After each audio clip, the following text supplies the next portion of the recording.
ಎದುರಾಳಿ ಎಷ್ಟೇ ಒಳ್ಳೆಯ ವ್ಯಕ್ತಿಯಾಗಿದ್ದು ಅವನು ಅಧರ್ಮದ ಪಕ್ಷದಲ್ಲಿದ್ದರೆ ಅವನನ್ನು ಸೋಲಿಸಲೇಬೇಕು. ಇಲ್ಲದಿದ್ದರೆ ಧರ್ಮ ಸೋಲುತ್ತೆ, ಅಧರ್ಮ ಗೆಲ್ಲುತ್ತೆ. ಜೀವನವನ್ನು ಅರಿತವನು ಯಾವತ್ತೂ ಅಹಂಕಾರಿಯಾಗಿರೋದಿಲ್ಲ. ಜೀವನವನ್ನು ಅರಿಯದವನು ಯಾವತ್ತೂ ದುರಹಂಕಾರ ಬಿಡೋದಿಲ್ಲ. ಯಾವ ರಾಜನು ಸದಾಕಾಲ ರಾಜನಾಗಿರೋದಿಲ್ಲ. ಯಾವ ಶ್ರೀಮಂತನು ಕೊನೆಯವರೆಗೆ ಶ್ರೀಮಂತನಾಗಿರೋದಿಲ್ಲ. ಯಾವ ಬಡವನು ಕೊನೆಯವರೆಗೆ ಬಡವನಾಗಿರೋದಿಲ್ಲ. ಈ ಜಗತ್ತಿನಲ್ಲಿ ಯಾವುದು ಶಾಶ್ವತವಲ್ಲ. ಪರಿವರ್ತನೆ ಜಗದ ನಿಯಮ. ಬೇವು ಬಿತ್ತಿ ಮಾವು ಬೆಳೆಯಲಾಗದು ಎಂದಾಗ ಕೆಡುಕನ್ನು ಬಯಸಿ ಒಳ್ಳೆಯದನ್ನು ಪಡೆಯಲಾದಿತ್ತೆ. ಒಳ್ಳೆತನ ಶಾಪವೋ ವರದಾನವೋ ಗೊತ್ತಿಲ್ಲ, ಆದರೆ ಕೊನೆಗೆ ಕೆಟ್ಟವನೆಂಬ ಅಪವಾದ ಸಿಗುವುದು ಮಾತ್ರ ಖಂಡಿತ. ಪೂರ್ತಿ ಕಹಿಯಾಗಬೇಡ, ಪ್ರಪಂಚ ಉಗುಳಿಬಿಡುತ್ತೆ. ಪೂರ್ತಿ ಸಿಹಿಯಾಗಬೇಡ, ಪ್ರಪಂಚ ನುಂಗಿಬಿಡುತ್ತೆ. ಕೆಲವು ಸಾರಿ ದ್ವೇಷಿಸುವವರಿಗೆ ದಂಡಿಸಬೇಕು ಅನ್ನೋ ಅವಶ್ಯಕತೆ ಇಲ್ಲ. ನಮ್ಮ ನಗು, ನಮ್ಮ ಮೌನ ಹಾಗೂ ನಿರ್ಲಕ್ಷ್ಯವೇ ಸಾಕು. ನೀನು ಎಷ್ಟೇ ಒಳ್ಳೆಯವನಾಗಿರು, ನಿನ್ನ ಬಗ್ಗೆ ಕೆಟ್ಟದಾಗಿ ಮಾತನಾಡುವ ಒಬ್ಬ ವ್ಯಕ್ತಿ ಇದ್ದೇ ಇರುತ್ತಾನೆ. ಯಾವಾಗ ನಿನಗೆ ಶತ್ರುಗಳ ಸಂಖ್ಯೆ ಹೆಚ್ಚುತ್ತಾ ಹೋಗುತ್ತೋ ಆವತ್ತು ನೀ ನಡೆದ ಹಾದಿ, ಗುರಿ ನಿಖರವಾಗಿದೆ ಎಂದರ್ಥ. ಜೀವನದಲ್ಲಿ ಸಂತೋಷದಿಂದ ಇರಬೇಕೆಂದರೆ ಭಾವನೆಗಳ ಕೈಗೆ ಬದುಕನ್ನು, ನೆನಪುಗಳ ಕೈಗೆ ಮನಸ್ಸನ್ನು, ಆಸೆಗಳ ಕೈಗೆ ಕನಸನ್ನು, ಕ್ಷುಲ್ಲಕ ಜನರ ಮಾತುಗಳಿಗೆ ಕಿವಿಯನ್ನು ಯಾವತ್ತೂ ಕೊಡಬಾರದು. ತನ್ನ ಮನಸ್ಸನ್ನು ಗೆದ್ದವನಿಗೆ ಮನಸ್ಸು ಅತ್ಯುತ್ತಮ ಸ್ನೇಹಿ. ಮನಸ್ಸನ್ನು ಗೆಲ್ಲುವಲ್ಲಿ ವಿಫಲನಾದವನಿಗೆ ಮನಸ್ಸೇ ಅತ್ಯಂತ ದೊಡ್ಡ ಶತ್ರು. ಗೌರವ ನಿಮ್ಮದಾಗಬೇಕೆಂದರೆ ಬೇರೆಯವರನ್ನು ಗೌರವಿಸಿ.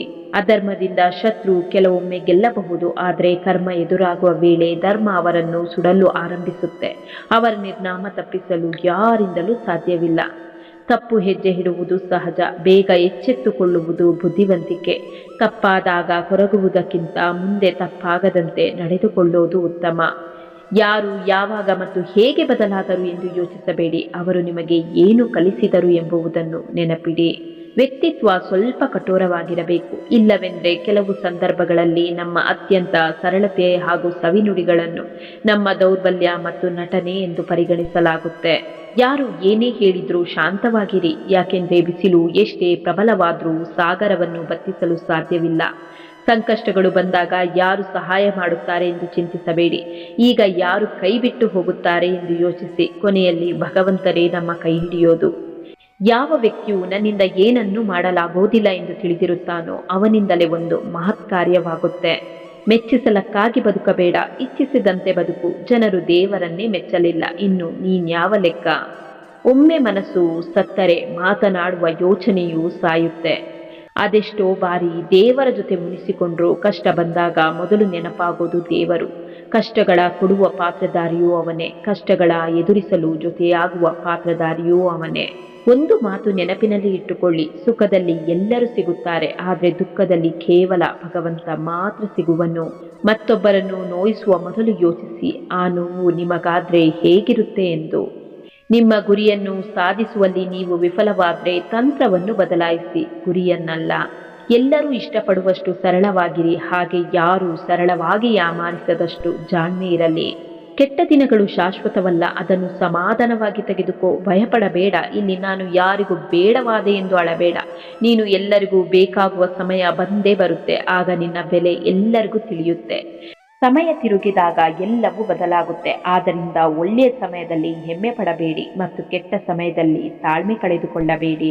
ಕಣ್ಣಿನಿಂದ ನೋಡಿದ್ದೆಲ್ಲ ಸತ್ಯ ಆಗಿರಲ್ಲ, ಕಿವಿಯಿಂದ ಕೇಳಿದ್ದೆಲ್ಲವೂ ನಿಜ ಆಗಿರಲ್ಲ. ಪರಿಸ್ಥಿತಿಗೆ ತಕ್ಕಂತೆ ಎಲ್ಲವೂ ಬದಲಾಗಿರುತ್ತೆ. ಇವತ್ತು ನೀನೇ ಎಲ್ಲ ಅಂದೋರು ನಾಳೆ ನೀನು ಯಾರು ಅಂತ ಕೇಳೋ ಪರಿಸ್ಥಿತಿ ಬರಬಹುದು. ಒಳ್ಳೆಯವರು ಸಂತಸ ಕೊಡುತ್ತಾರೆ, ಕೆಟ್ಟವರು ಅನುಭವ ನೀಡುತ್ತಾರೆ, ದುಷ್ಟರು ಪಾಠ ಕಲಿಸುತ್ತಾರೆ, ಉತ್ತಮರಾದವರು ಸವಿ ನೆನಪ ಕೊಡುತ್ತಾರೆ. ಆದ್ದರಿಂದ ಇಂತಹ ಜನರನ್ನು ನಾವು ದೂಷಿಸಬಾರದು. ಎಲ್ಲರಿಂದಲೂ ಒಂದಲ್ಲ ಒಂದು ರೀತಿಯ ಪಾಠ ಕಲಿಯಬಹುದು. ಆತ್ಮ ಭರವಸೆ ಇದ್ದಾಗ ನಮ್ಮನ್ನು ಯಾರೂ ಏನು ಮಾಡಲು ಸಾಧ್ಯವಿಲ್ಲ. ನಿಜವಾದ ಜ್ಞಾನಿ ಎಂದು ಅಂಜುಬುರುಕನಾಗಿ ಧೃತಿಗೆಡುವುದಿಲ್ಲ. ಮುಂದೆ ಈಗಾಗಬಹುದು ಎಂದು ಮನಸ್ಸಿನಲ್ಲಿ ಯೋಚಿಸಿಕೊಂಡು ಕೊರಗುವುದು ಜೀವನವಲ್ಲ. ಇತರರಿಗೆ ನಾವು ಯಾವ ವೇಗದಲ್ಲಿ ಒಳ್ಳೆಯದಾಗಲಿ ಎಂದು ಬಯಸುತ್ತೇವೋ ಅದಕ್ಕೂ ಹೆಚ್ಚಿನ ವೇಗದಲ್ಲಿ ಅದು ನಮಗೆ ಬಂದು ಸೇರುತ್ತೆ. ಶತ್ರು ಎಷ್ಟು ಋಣಾತ್ಮಕವಾಗಿ ಬಲಶಾಲಿಯಾಗಿದ್ರೂ ಕರ್ಮದ ಫಲ ಎದುರಾದಾಗ ಶರಣಾಗತಿ ಹೊಂದಲೇಬೇಕು. ಯಾವಾಗಲೂ ನಿಮ್ಮ ಸ್ವಂತ ಜನರ ಬಗ್ಗೆ ಸದಾ ಎಚ್ಚರದಿಂದ ಇರಿ. ರಾವಣ ಸೋತಿದ್ದು ರಾಮನಿಂದಲ್ಲ, ವಿಭೀಷಣನಿಂದ. ಹಿಂಡಿದ ಹಾಲು ತಕ್ಷಣವೇ ಮೊಸರಾಗದಂತೆ. ಇಂದು ಮಾಡಿದ ಪಾಪ ಕೃತ್ಯಗಳ ಫಲ ತಕ್ಷಣ ಅನುಭವಕ್ಕೆ ಬರದಿರಬಹುದು. ಅದು ಬೂದಿ ಮುಚ್ಚಿದ ಕೆಂಡದಂತೆ, ಸಮಯವನ್ನು ನೋಡಿ ಸರಿಯಾಗಿ ಸುಡುತ್ತೆ. ಮನುಷ್ಯ ಹೇಳ್ತಾನೆ, ಸ್ವಲ್ಪ ಹಣ ಬಂದ್ರೆ ಏನಾದ್ರೂ ಮಾಡಿ ತೋರಿಸ್ತೀನಿ ಅಂತ. ಹಣ ಹೇಳುತ್ತೆ, ಏನಾದ್ರೂ ಮಾಡಿ ತೋರಿಸು, ನಾನೇ ನಿನ್ನ ಹತ್ತಿರ ಬರ್ತೀನಿ ಅಂತ. ನಿಮ್ಮ ಒಂದು ದೋಷವು ಎಲ್ಲ ಸದ್ಗುಣಗಳನ್ನು ನಾಶಪಡಿಸುತ್ತೆ. ತಾಳ್ಮೆ ದೇವರು ಕೊಟ್ಟ ವರ, ಕೋಪ ದೇವರು ಕೊಟ್ಟ ಶಾಪ. ಹೂಗಳಿಗೋಸ್ಕರ ಮುಳ್ಳುಗಳಿಗೂ ನೀರೆರೆಯಬೇಕಾಗುತ್ತೆ. ಬೀಗಿ ಬದುಕುವುದಕ್ಕಿಂತ ಭಾಗಿ ಬದುಕಿದ್ರೆ ಸಕಲವೂ ನಮ್ಮದಾಗುತ್ತೆ. ಕಲಿಯುಗದಲ್ಲಿ ಶಾಪ ತಟ್ಟೋದಿಲ್ಲ, ಅವರವರ ಕರ್ಮಫಲಗಳೇ ಶಾಪವಾಗಿ ಅವರವರಿಗೆ ತಟ್ಟುತ್ತೆ.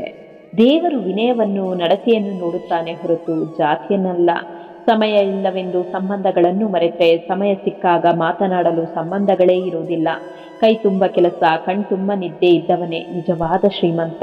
ಯಾರ ಬಾಳು ಬಾಳಲಾರದಷ್ಟು ಕಷ್ಟವೂ ಅಲ್ಲ, ಕನಿಷ್ಠವೂ ಅಲ್ಲ. ಬಾಳಿನಿಂದ ಓಡಿ ಹೋಗಬೇಡ, ಅದನ್ನು ಎದುರಿಸು, ಅದನ್ನೇ ಬಾಳು. ಆಗ ಕಷ್ಟ ತಾನಾಗಿಯೇ ಹೆದರಿ ಹಿಂದೆ ಸರಿಯೋದು. ನಮ್ಮ ಕಷ್ಟ ಸುಖಗಳಿಗೆ ಕಾರಣ ಯಾರೇ ಆಗಿದ್ರೂ ಅದರ ಮೂಲ ಕಾರಣ ನಾವೇ ಆಗಿರುತ್ತೇವೆ. ನಮ್ಮ ಜನ್ಮಾಂತರದ ಪಾಪ ಪುಣ್ಯಗಳ ಕರ್ಮಫಲಗಳ ಕಾರಣವಾಗಿರುತ್ತೆ. ಅದರ ಹೊಣೆಯು ನಮ್ಮದೇ. ಆದ್ದರಿಂದ ಯಾರನ್ನಾದರೂ ದೂಷಿಸುವುದು ನಮ್ಮ ತಪ್ಪು ಕಲ್ಪನೆಯಾಗಿರುತ್ತೆ. ನಿನ್ನವರು ನಿನ್ನಲ್ಲಿ ಈ 3 ಗುಣಗಳನ್ನು ನೋಡಿದವರನ್ನು ಮಾತ್ರ ನಂಬು. ನಿನ್ನ ಕಿರುನಗೆಯ ಹಿಂದಿರುವ ದುಃಖ, ನಿನ್ನ ಕೋಪದ ಹಿಂದಿರುವ ಪ್ರೀತಿ, ನಿನ್ನ ಮೌನದ ಹಿಂದಿರುವ ಕಾರಣ. ಒಳ್ಳೆಯದು ಅಥವಾ ಕೆಟ್ಟದ್ದು ಎರಡೂ ನಮ್ಮೊಳಗೆ ಇದೆ. ಯಾವುದನ್ನು ಹೆಚ್ಚು ಉಪಯೋಗಿಸುತ್ತೇವೋ ಅದು ಹೆಚ್ಚು ಬೆಳೆಯುತ್ತಾ ಹೋಗುತ್ತೆ. ದೇವರು ತಡ ಮಾಡಿದ್ರೂ ನ್ಯಾಯ ಮಾಡುತ್ತಾನೆ, ಆದರೆ ಅನ್ಯಾಯ ಮಾಡೋದಿಲ್ಲ.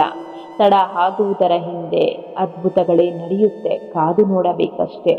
ಯಾವುದೇ ಒಳ್ಳೆಯ ಕಾರ್ಯವಾಗಲಿ ಪ್ರಯತ್ನವೆಂಬುವುದು ಅಧಿಕವಾದರೆ ಹಣೆ ಬರಹವೂ ಕೂಡ ಶಿರಬಾಗುತ್ತೆ, ಇದು ನಿಶ್ಚಿತ. ಕತ್ತಲನ್ನು ಬೆಳಕು ಮರೆ ಮಾಡಬಹುದೇ ಹೊರತು ಅದನ್ನು ನಾಶ ಮಾಡಲು ಸಾಧ್ಯವಿಲ್ಲ. ಹಾಗೆಯೇ ಕಾಲ ಕಾಲಕ್ಕೆ ಕಷ್ಟಗಳೆಂಬ ಕತ್ತಲೆ ಕವಿಯುವುದು ಸಹಜ. ಅದನ್ನು ಭಕ್ತಿ ಎಂಬ ಬೆಳಕಿನಿಂದ ಎದುರಿಸಬಹುದು.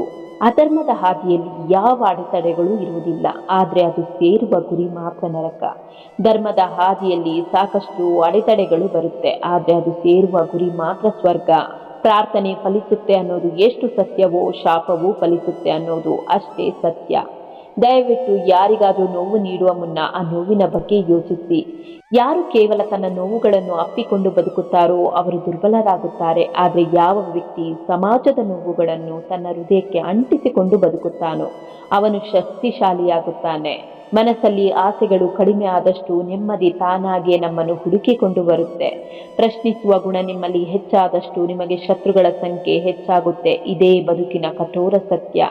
ಅರಮನೆ ಹಾಳಾದ್ರೆ ಪಾಳುಮನೆ ಎನಿಸಿಕೊಳ್ಳುತ್ತೆ, ಆದ್ರೆ ದೇವಾಲಯ ಎಷ್ಟೇ ಹಾಳಾದ್ರೂ ಅದು ದೇವಾಲಯ ಎಂದೇ ಎನಿಸಿಕೊಳ್ಳುತ್ತೆ. ನಿನ್ನ ಬಾಳನ್ನು ಅರಮನೆಯನ್ನಾಗಿ ಮಾಡಿಕೊಳ್ಳಬೇಡ, ದೇವಾಲಯವನ್ನಾಗಿ ಮಾಡಿಕೋ. ದುಡ್ಡು ಇದೆ ಅಂತ ದುಡುಕಬೇಡಿ. ದುಡ್ಡು ಗೌರವಕ್ಕಿಂತ ದೊಡ್ಡದಲ್ಲ. ಎಷ್ಟು ದುಡಿತೀರಾ ಅನ್ನೋದಕ್ಕಿಂತ ಹೇಗೆ ದುಡಿತೀರಾ ಅನ್ನೋದು ತುಂಬಾ ಮುಖ್ಯ. ಒಬ್ಬ ಮನುಷ್ಯ ಏನೇ ಕಳೆದುಕೊಂಡ್ರೂ ಶಾಂತ ಮತ್ತು ಏಕಾಗ್ರಚಿತ್ತನಾಗಿದ್ರೆ ಅದೇ ನಿಜವಾದ ಗೆಲುವು. ಚರ್ಚೆ ಯಾವಾಗಲೂ ವಾದಕ್ಕಿಂತ ಉತ್ತಮವಾಗಿರುತ್ತೆ. ವಾದವು ಯಾರು ಸರಿ ಎಂದು ಕಂಡುಹಿಡಿಯೋದು, ಆದರೆ ಚರ್ಚೆಯು ಯಾವುದು ಸರಿ ಎಂದು ಕಂಡುಹಿಡಿಯೋದು.